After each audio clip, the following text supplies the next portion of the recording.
You're listening to the Patient Advocacy Now podcast, presented by Greater National Advocates. It's just gut-wrenching sometimes. Like, if it's sad and they're crying, I might cry. Amazing how many doctors do not even want to treat somebody who has Medicaid. Medical system is about making money. And I said, so are you hiring more nurses, or you're just telling each nurse to work harder? Deidra, Kindred, thank you so much for being here. How you doing today? I'm doing great. Wonderful. So you are an RN, you're a nurse advocate, That's and right. you've been at it for a bit of time, and you have quite a bit of experience and time and years behind you as in the nursing and the healthcare field in general. Just so that everybody can kind of get a chance at understanding your background, why don't you kind of walk us through that history and how you came to being an advocate? Oh my goodness. So that's a long drawn out story, but I'll try to be brief. So, oh goodness, I don't even know where to start. So when I graduated high school, I thought I was going to be a CPA. I wanted to go to school, get my CPA certification because I would watch my mom do her thing in her career. And I went to school, was studying to be a CPA, and it was boring. Very boring. So you didn't want to be an accountant anymore? No. So what ended up happening is that I started partying a lot, ended up having a son, and that's when was my wake-up call about, okay, you got to be an adult now. You have a child, you got to provide a future for him. Mm-hmm. So I said, okay, well, I go to school and for kinesiology. So I was working, single parent, going to school, studying for that. And at one time during that kinesiology journey, they were saying that you had to volunteer, to see if you really wanted to be a physical therapist. So I was volunteering at a rehab center, and one of the clients at the rehab center said, "Hey, you make a great nurse. You got the gentle hands." I'm like, I'm not going to be no stinking nurse. I'm 23. I know everything, right? And so I'm just going on my little journey. 6 months later, a different client says to me, "Oh, you explained those discharge instructions so well. You'd make a great nurse." I am not going to be no stinking nurse. I'm going to be a physical therapist. Don't have time for that. I'm not the type that go around and follow doctors around and, wait for them to tell me what to do. So, final call was, I was sitting at home, had a little bit of a lag there. I was sitting at home and I was writing a paper. I had put my son down for bed, and it was about 8 o'clock at night, and I get a phone call from a gentleman. He said, "This is Governor Jackson with Texas Women's University, and I was wondering if you would consider changing your major from kinesiology to nursing. We'll give you a scholarship to go to nursing school. All you have to do is write a 750-word essay on what education means to you, have it in my office in the morning, and they'll send you to nursing school." So, final. So that's like the call. third knock on the door. That's divine intervention, kind of telling you, "Hey, wake up." I absolutely believe it. I believe that I was ordained and sent by God to be a nurse. It was definitely a calling. It wasn't something I woke up and wanted to do. So went to nursing school, graduated, summa cum laude, or one of those cum laudes. And ended up working at a hospital that they had a wonderful nursing internship program. So went through that program, automatically went into critical care. So I got about 25 years as CVICU, MICU, SICU, anything for adults. But during that journey, I still always felt that there was something missing, some type of way that I should be helping people more. Now, granted, nurses are awesome, but I just felt like it was something missing. We weren't really helping people understand their medical journey. So, put that to the side. In the meantime, at the age of 52, my mother started showing symptoms of MS and Parkinson's. Now, with me being fully cardiac nurse, I used to joke and say, I am heart, lungs, and kidneys. That's what I know for adults.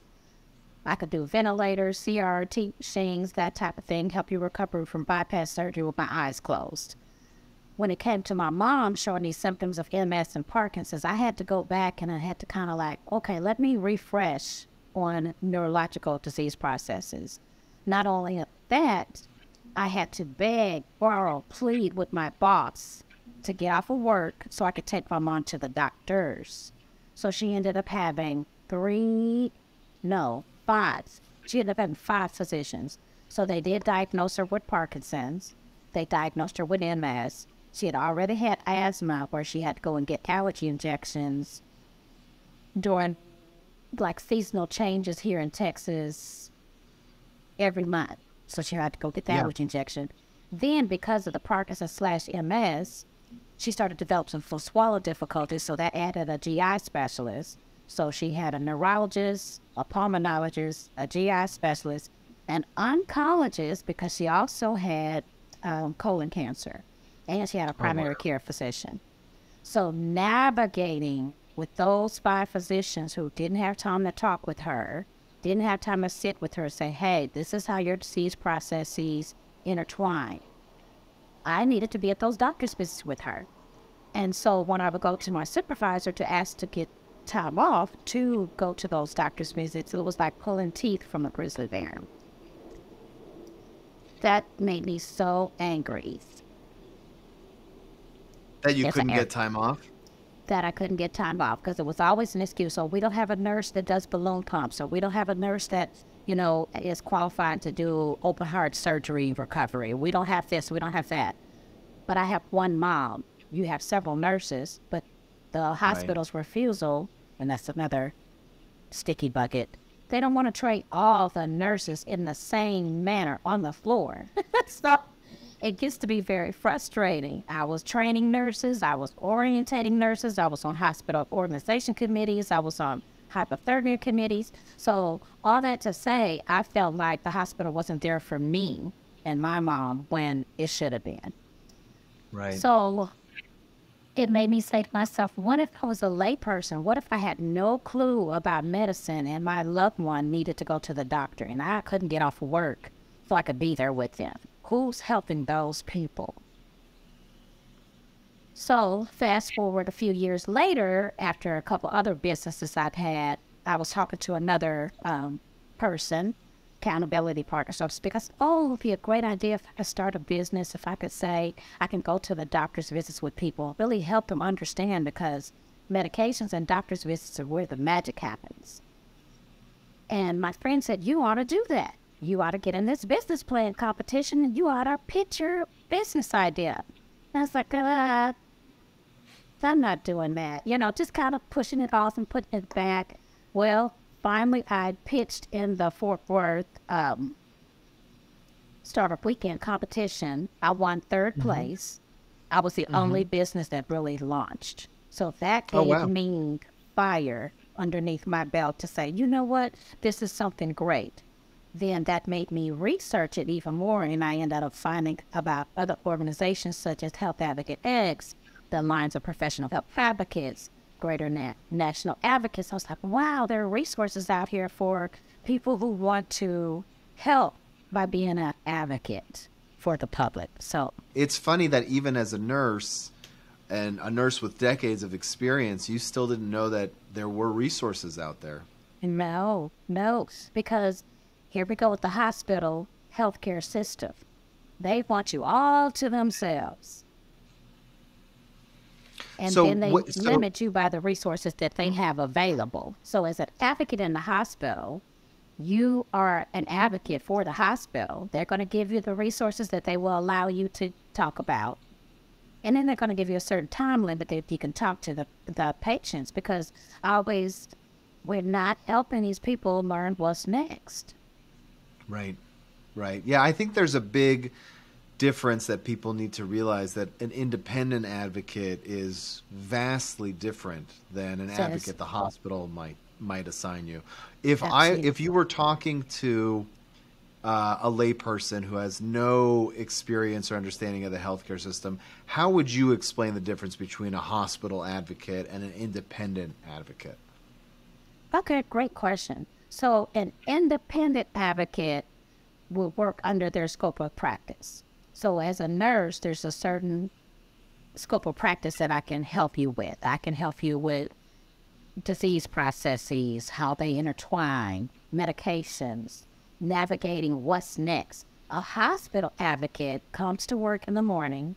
They get a list of who's on the floor, and that's the list they have to go by. Not only that, I must say it, their goal is to get you discharged as quickly as possible. It's not about, okay, what's going to happen 3 months down the line. They don't care. You're not their patient 3 months down the line. They don't care about you can't get to your visit because you have a special needs child that needs to be cared for and you can't leave the home. They don't care about that. The hospital's goal is to treat you and street you. So as an advocate, what do they you come in and... So what's the, obviously they don't say that when they walk through the door and talk to a patient. What's the story they're giving to the patient? Lots of stories that they will say that they're going to assign you or give you a clinical coordinator or a social worker or a discharge planner, because discharge starts at the beginning you step foot through the door. Many people don't know that. So the whole goal is to get you through all the things that you need to go through at the hospital and get you out the door so they can take care of the next client. So that will be the difference. We work with a lot of hospital coordinators, social workers, or people that are in the hospital. Our goal is to collaborate, not overtake. Our goal is to get in there, learn who discharge coordinator is, and help them get you out of the hospital as speedy as possible. But also, we will make plans with you and for you post-discharge, because now you got to see all your physicians. Now you got to go to all these doctor's appointments. The hospital coordinator, discharge person, does not have the time to do that, let alone going to those visits with you, sitting in those visits, helping you understand and develop a plan of care that's going to be conducive for you and your entire family. So what do you do as an independent advocate in terms of preparing yourself and your patient when you do go into all those different visits? Do you prepare a binder? Do you educate the client? What's kind of the methods that you use, just so you could introduce some of that to people who might be listening? Oh, that's a wonderful question. So what I love to do is, because our services are private pay, so it can get the waters can get very muddied when you got more than 3 physicians, especially if they're not in the same system. Sometimes even if they're in the same system, these physicians are overwhelmed. It's that they got a lot to carry on their shoulders. So as an independent advocate, what I do for my clients is we start from the beginning, finding out who all your physicians are, helping you coordinate a calendar so you can still have a life in addition to the physician visits, and also helping you keep record of that, because there are patient portals, but all patient portals are not created equal. What if you change insurance in September or October through January? What if you move? What if your physician passes away? So who's keeping track of all those records? So we teach people how to build and organize their own individualized medical binders, where it kind of combines everything pertaining to your health care, whether it be your last discussion with your physician, whether it be your last medication, your last procedure, whatever it is pertaining to that, your healthcare journey. We put that in that binder for even help you keep up with that. So if you have a care partner, that person can come and say, oh, John can't speak for himself right now. I have no idea what's going on. Let's go to his binder and find out if I can help out some way. If I can take the medication list to the hospital or the rehab center or whatever it is. So, for my company, we guide you through the entire journey. It's not something that we say, oh, okay, well, we solved that problem. It always leads to another problem, unfortunately. And then sometimes you are stable. We can put you on archive. When life happens, we already know you. We've already onboarded you. We already can help you organize and keep on track. So it makes sense of the hospital and the healthcare system, and kind of gives people the agency to know how to manage their own, or in part, with you by their side, how to manage their own healthcare process. Would you feel like that's an accurate statement? Yes, I think it's a very accurate statement. I think that we consider ourselves, like, when you think about business consultants, we're overall healthcare consultants. So we tell you what's next. So lots of my clients, I can say, let me prepare you, because 6 months down the line, we may be looking at hospice companies. So let's start looking now and taking notes about who we like and who's a good fit. Or maybe you need someone to come into your home and be a care attendant. Well, let us help you interview some companies and see what care attendant company is right for you. If you're not satisfied with something that your health provider is doing, well, let's investigate that, see if we can come to a consensus about you understanding your goals. Do they line up with the healthcare provider's goals? And if they don't, well, we need to have a little meeting to get everybody on the same page. And then if we can't, then we have solutions. So we have resources. So we love to fill in those gaps. Lots of times I like to say, you don't know what you don't know until somebody else comes in and says, oh, you know what? Might be good to start looking for a home health company. Or it might be good to start looking for a new provider to come in and clean your home, or stay with your parent, or whatever it is that, we can help with. Yeah, that makes a lot of sense. When do you feel like the ideal time to get an advocate involved would be? I know there's a kind of a pervasive idea in the industry that oftentimes advocates are called pretty late in the game, and we'd like to kind of see it happen a bit earlier. Is that right? Yes, absolutely. Because to me, my company, we don't do emergency phone calls unless you're already onboarded as a client. So what I would like to say, if you have more than 3 physicians, you need an advocate. If you have a chronic illness, you need an advocate.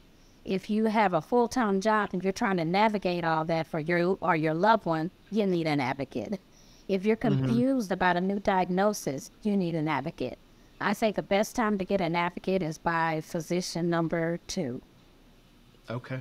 That's a really great rule of thumb. Nobody else has kind of put it in such clear terms before. If you have 2 physicians, that's the time to start thinking of getting an advocate. If you have 3, I really do. Time to pick up the phone. Yes, and don't wait till an emergency happens. Yeah, don't wait because I know I was talking with another friend. She said it's not an issue till it's an issue. Well, then you're scrambling and you're trying to put the pieces of the puzzle together, and you may forget something. If you onboard an advocate at that diagnosis of a chronic illness, or onboard an advocate at that time you're getting ready to onboard physician number 2 or 3, do it now, because it's better to be able to plan ahead than to be like, oh my gosh, so I don't know where to go. I don't know what to do. The physicians aren't helping me. Well, they don't have the time, so it's best to gather that information while before the storm hits. Makes perfect sense to me. Makes perfect sense. Let's go back to you a little bit. So I know it sounds like a lot of the struggles that you had with scheduling and your mom was a huge inspiration to kind of changing fields. Is that the main reason why you became an advocate or looked into leaving the nursing field, or was there other stuff? No. Let's see. I'm trying to put this nicely. Well, you could be as unfiltered as you want, No, you don't want me to be that unfiltered. I feel like nurses are so bullied, taken advantage of, talked to in a way that I left nursing in the hospital, and I miss it tremendously if it wasn't for the politics.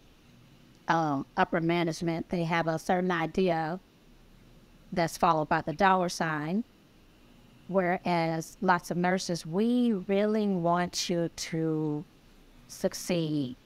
Health, body, mind, spirit, it all goes together. I feel like nurses are so put down, they're so run down, and when people talk about a nursing shortage, it really burns my bucket, because I don't think there's a nursing shortage. I think there's a shortage of nurses who want to work for the system. So there's plenty of people who want to help and want to help people and feel that calling, but the structure of the way it is currently is just not conducive to cater to those types of people. Yeah, I mean, why would, so many nurses, I mean, I get phone call, text messages, emails every single day about a position.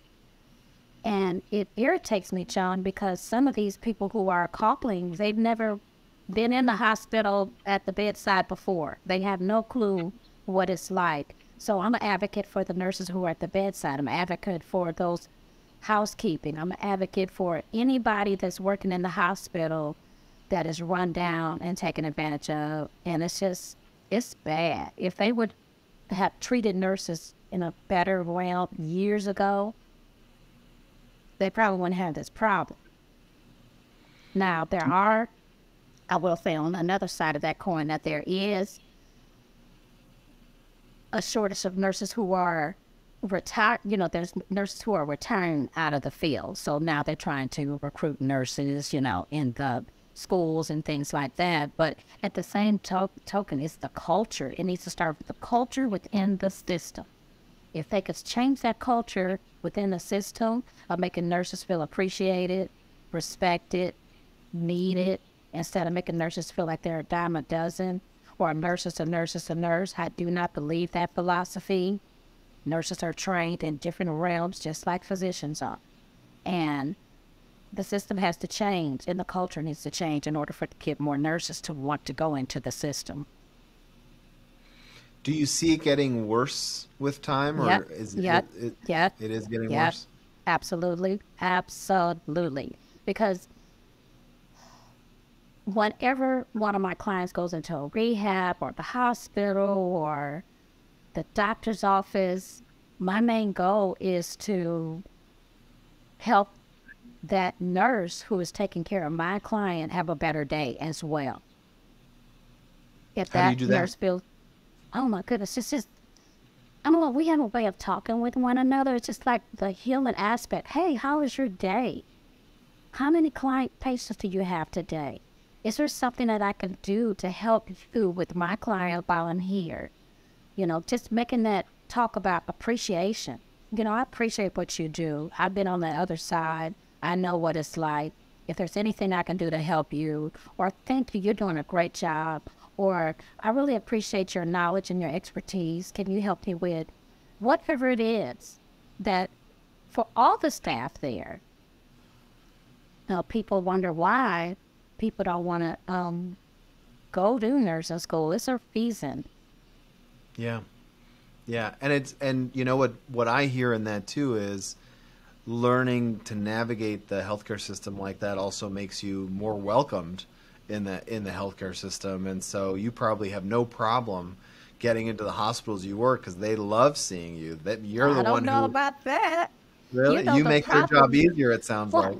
Yes, but the problem is that independent patient advocates are not as well known as hospital advocates or, advocates who are employed by the system. Mm-hmm. So sometimes I get that look as, what are you doing here? Why is it here? Mm-hmm. We're doing our job right. It's already that confrontational wall or barrier that I have to get over to let them know that I'm not here to take your job. I'm here to make my client's life easier. And wouldn't it be much easier if we get along and collaborate than getting this confrontational thing? Mm-hmm. So you probably have a little mini speech like that prepared, tucked up your sleeve, ready to go if it ever comes up. Yes, and it has. So it's also educating these other healthcare providers too, because once they find out what an independent patient advocate can do and be an extension of their already busy schedule. Like, true story, I had a client that was in the hospital and her daughter was not at her home at the time she was in the hospital, so they had to leave things in disarray. Well, I was able to get that client's key, go back to the home, get things that she needed and bring them back up to the hospital, like insurance card, things like that they needed to have. And the social workers in there were very grateful that I was able to do that because they can do that. And then another way we can work with other people, I tell people we can work with anybody in the healthcare system. So when I have a client that's at an assisted living or rehab center, being able to help them be part of that care plan process to get them home or wherever the transition of care is going to go without balls being dropped, medications being forgotten, things being duplicate, whatever it is, being able to be part of that team is very beneficial for the clients we serve. Mm-hmm. I think you also brought up a really good point there that, you have the ability to go into the home, which hospitals obviously can't do. And, home visits is probably something that you can do when someone's after their discharge, in their recovery. Absolutely. Absolutely. And you get them through that phase. Absolutely. So I tell people, it just depends on the client, where they're at. So some of my clients, I do home wellness visits, and that's just going in to check in just to make sure everything's just going okay. When are your next visits? Helping them get that aligned up, or is there a resource gap that you need filled? Helping them get that aligned up. I love home visits. I love in person. I know a lot of advocates do things online, but 90% of my clients are at that age. They don't want to deal with patient forums. They don't want to deal with Zoom calls. They don't want to deal with online. They like that face-to-face in person. And if it's nothing but me going by and saying, hello, here's some cookies, or how are you doing, or whatever it is, they want that. They need that personalization. They need that, interaction, that social interaction. That sense that they're cared for. Sure. Right. Well, what do you see as the vision for the industry? It's an emerging field still. Where are the challenges? Where are the room for improvement? Where would you like to see things go? Oh, I would like to see independent patient advocates, the industry of that, be a household name. A household name. I would like to see a world where independent patient advocates and hospital advocates or rehab advocates or doctors advocates, whichever, we all are collaborating to make the world a better place and get the people access to these resources that they need. I would like to see independent patient advocates be able to work with physician groups and hospital groups and things like that, instead of you go into the hospital, you're on that unit, you're just another number for that hospital advocate to see the day. Yeah.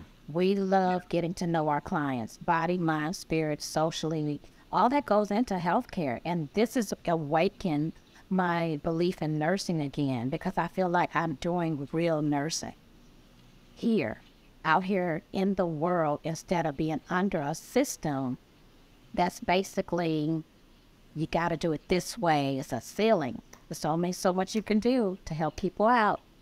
You got to go on to the next one. Too bad, so sad. You got other ones that are waiting to be taken care of. Well, when my clients, they know that I care, we're going to be there, we're going to listen, we're going to educate, we're going to empower. Beautiful. Beautiful. What's the challenge on collaborating right now? You mentioned collaboration. That comes up quite a bit. Yeah. Yes. Attitudes. I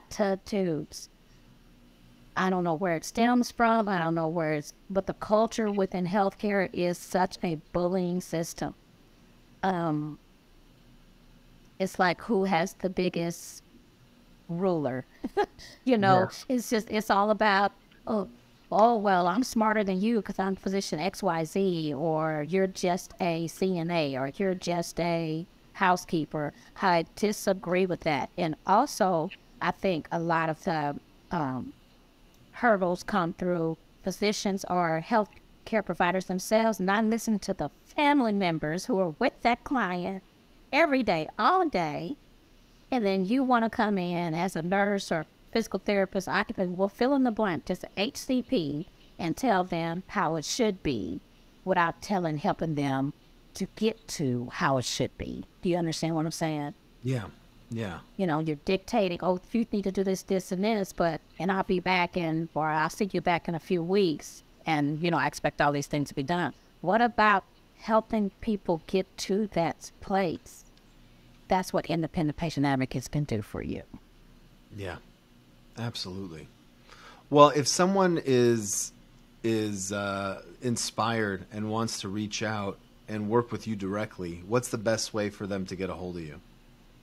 Oh, I got several ways. They can contact me directly via phone to schedule a 30-minute phone consultation. That number is 817-854-3240.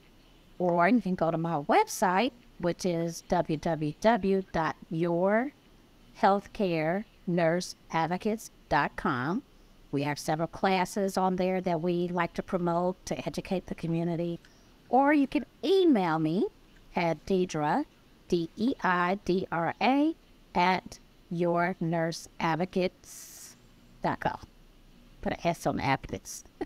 Yeah, lots of ways. I love that you have some free educational resources out there to try and get people up to speed. It shows how much you're dedicated to the cause.